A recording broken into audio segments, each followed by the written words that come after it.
Catus Maximus here, this time talking about the Makita 6402 heavy duty or professional series 3/8 drill. Not a very common Makita drill. I believe this is the first YouTube video specifically about the 6402. Let's get through this so I can watch Beach Bum here.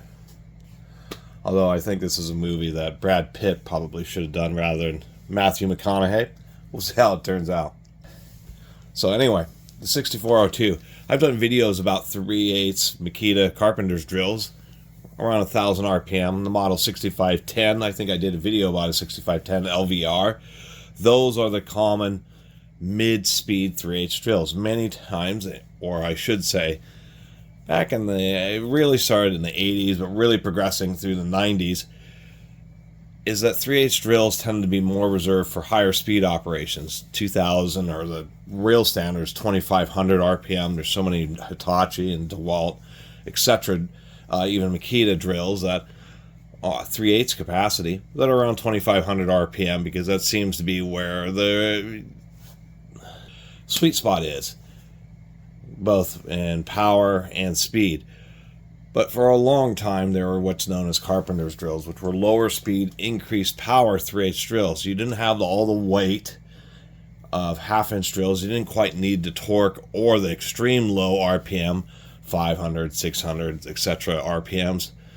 So they had, many manufacturers had these mid-RPM 3/8 drills. This happens to be a 1200 RPM. Milwaukee's, the Trip 0222 or 1000 RPM. DeWalt had theirs, which was really stout with the 6.7 amp motor, the 4.5 amp Porter cables, even Craftsman's, many other manufacturers. This caught my eye. I found this at a garage sale. I think at one point it did have a belt clip. We can see the recess here and the provision for it, little sheet metal. So that is unfortunately missing. Otherwise, this is in great shape, and it just seems apparent somebody didn't like the belt clip and just pulled it off. Looks a lot like the 6302 and the metal gearbox version 6302H pistol grip half-inch drills from Makita. Except for you notice that there isn't a provision for a side handle here, but it's the same kind of body style as the half-inch drill. It's just geared a little bit higher. It doesn't have quite as stout a motor, 5.2 amps rather than like 6.3 or 6.5. This was built in 1995. It is one of the famous Buford, Georgia tools. Worst case, or I shouldn't say worst case, but in this case, as in many with Makita tools, there's this era where Makita decided to do their own Jacobs chucks. The big drawback is they did it to like a metric sizing. So the chuck keys on these Makitas that actually have the Makita brand or stamped chuck actually take special keys that are like I just call metric keys, that aren't compatible with traditional Jacobs chuck keys, and can make replacing a chuck key a little bit of a task. You can see the red wire on this one, so the cord has definitely been extended, probably when the belt clip was removed, versus the 6510, which is like a 3.5 amp drill, and I think about 1000 RPM. This just offers a little bit more speed and significantly more power at the same time for doing general carpentry tasks, whether you're running like 1-inch augers, you're running smaller hole saws, installing lock sets, doing some general purpose driving, as well as offering enough speed to be able to drill steels and metals. That was the whole purpose of these drills. It's just that most people, they just wanted a basic, higher speed 3/8 drill. Or if they need something heavy duty, they just went with the half-inch. And so that's why with so many manufacturers, it's the rarest, the most uncommon models are these mid-RPM 3/8 drills. I mean, I will give them credit.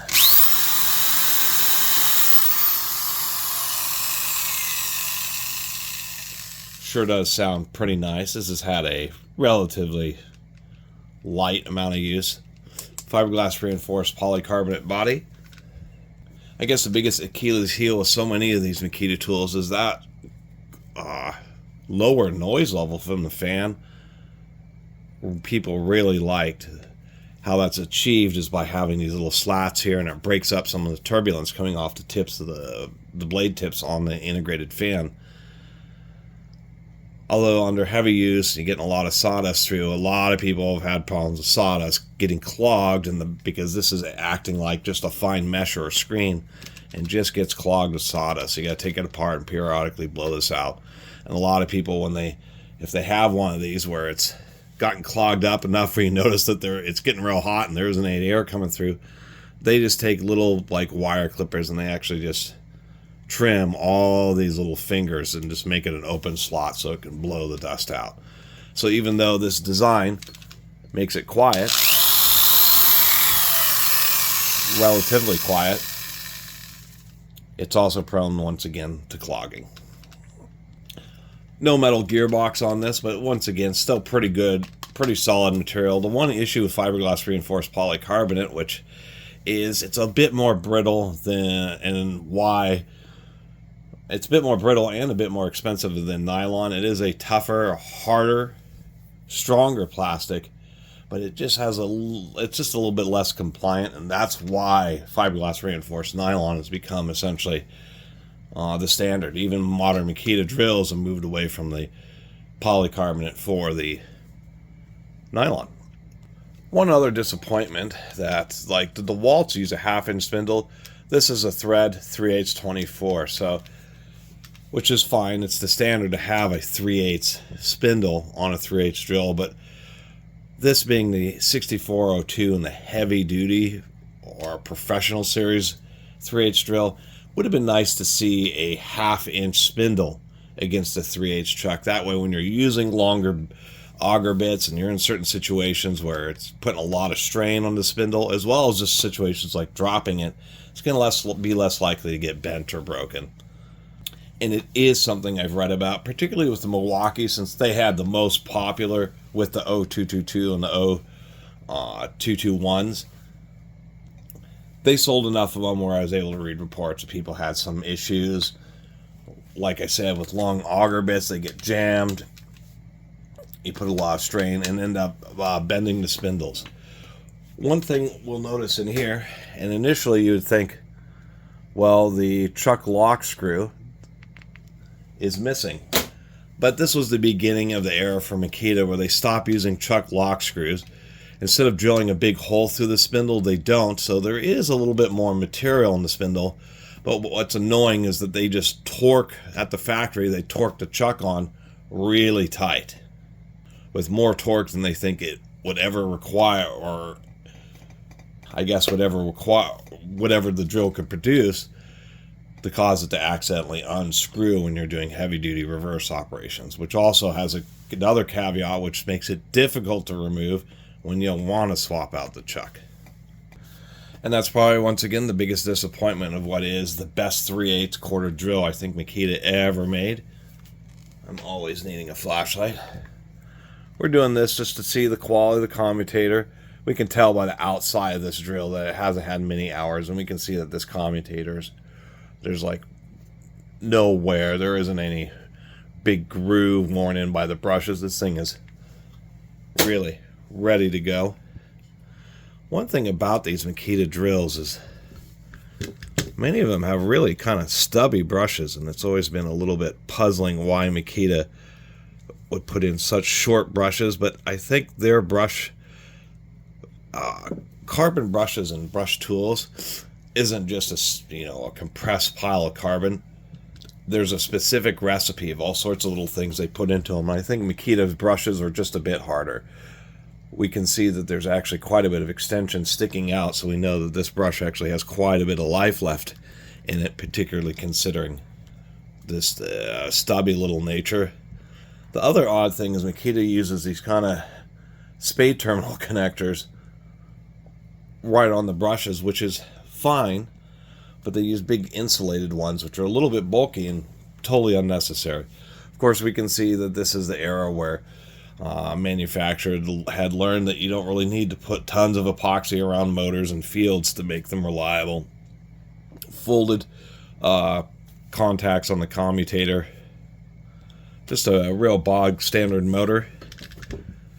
Just well balanced, very smooth.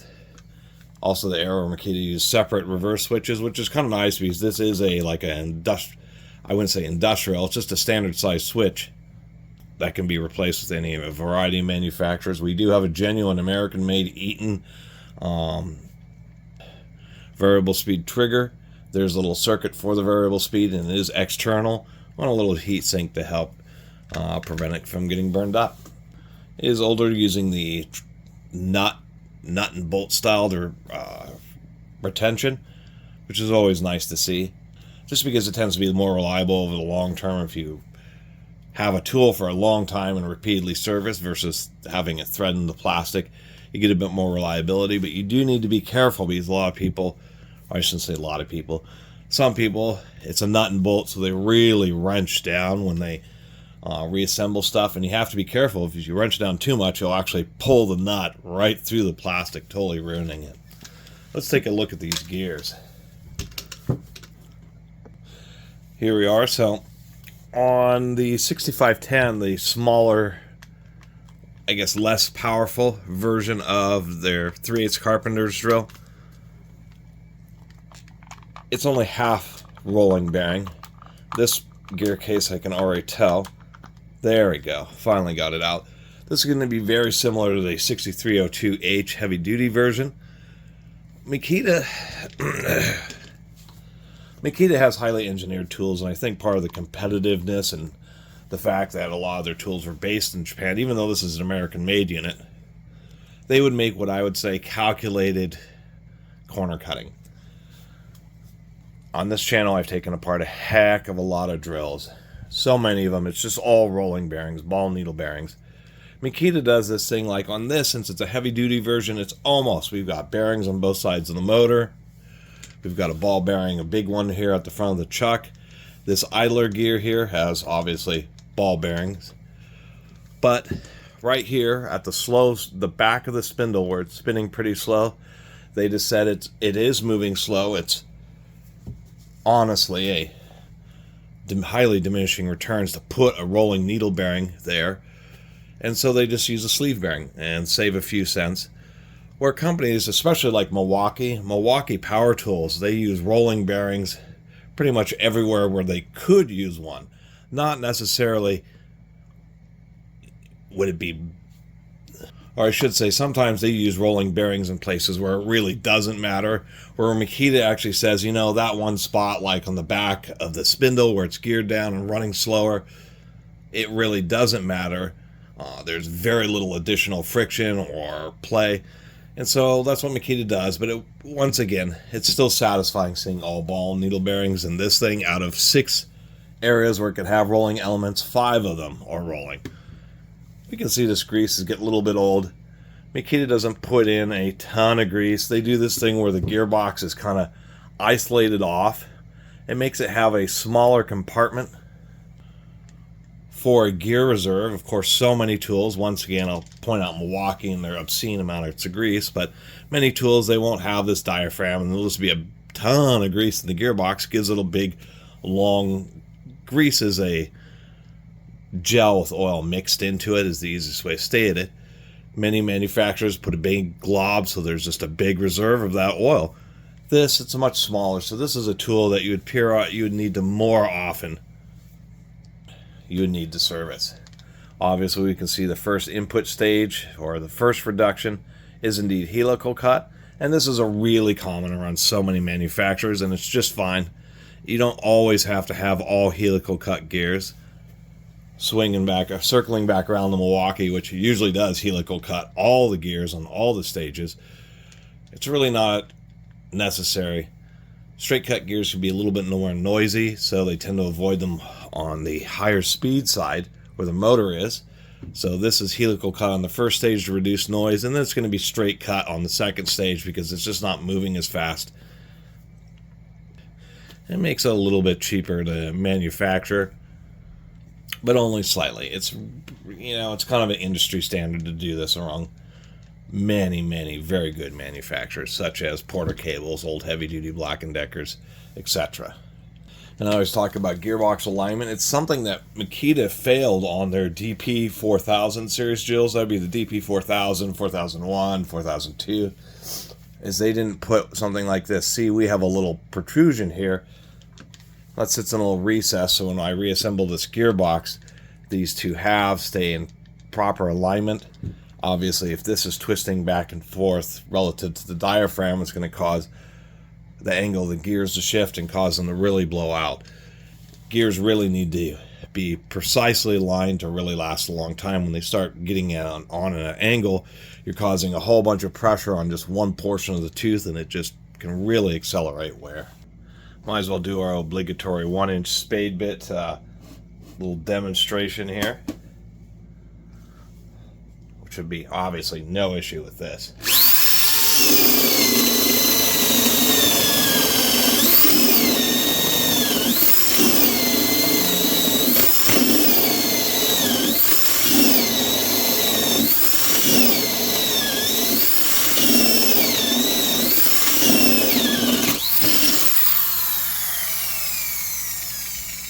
And that's really the purpose. That's why they're known as professional 3/8 drills, is because when you're using more moderate sized bits, like a 1-inch spade bit, a lot of drills can drive without a problem in the old dry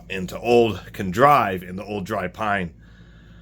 But as you can see how fast I was drilling that hole, I was putting a lot of body weight into it. And so it's like the push comes to shove when you're really doing heavier duty tasks or really pushing harder, using long auger bits where there's a lot of friction from a deep hole.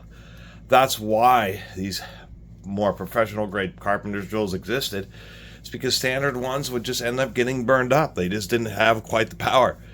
This one, 5.2 amps at 1200 RPM, is right at the limit where you might want a side handle. If you're not really, and you can because there is a smooth area here. But this is right at the point where if you're not really paying attention, the spade bit, breaking through, if it gets caught, it could pull itself out of your hands. It's actually a pretty stout 3/8 drill. If you're paying attention, then it won't pull itself out of your hands, but if you're not, then it certainly has the ability to do so. There you have it, a long blobby video about the Makita 6402. Their true Pro Series 3/8 heavy duty drill. And it still is built pretty nice compared to the 6510, which has sleeve bearings on the idler gear. This is upgraded to ball bearings on both sides of the idler gear, so it is better built than their smaller unit. And then the big difference is the smaller unit has a 3.5 amp motor. This has a 5.2, which is what, like 40%, 50% more power. And once again, not many people are buying this drill because for the price. That's the other issue, is that these Pro 3/8 drills were real close to the prices of the 1/2 inch, and people just say, I'll get the 1/2 inch because it will do more when I need a powerful drill, and I'll just stick with my current 3/8 one. So you just don't run into these mid RPM real pro model 3/8 drills. And so I was pretty stoked. I remember I saw this on the table and I thought, oh, there's a Makita 6302, and I actually have one of those and the H metal gearbox version.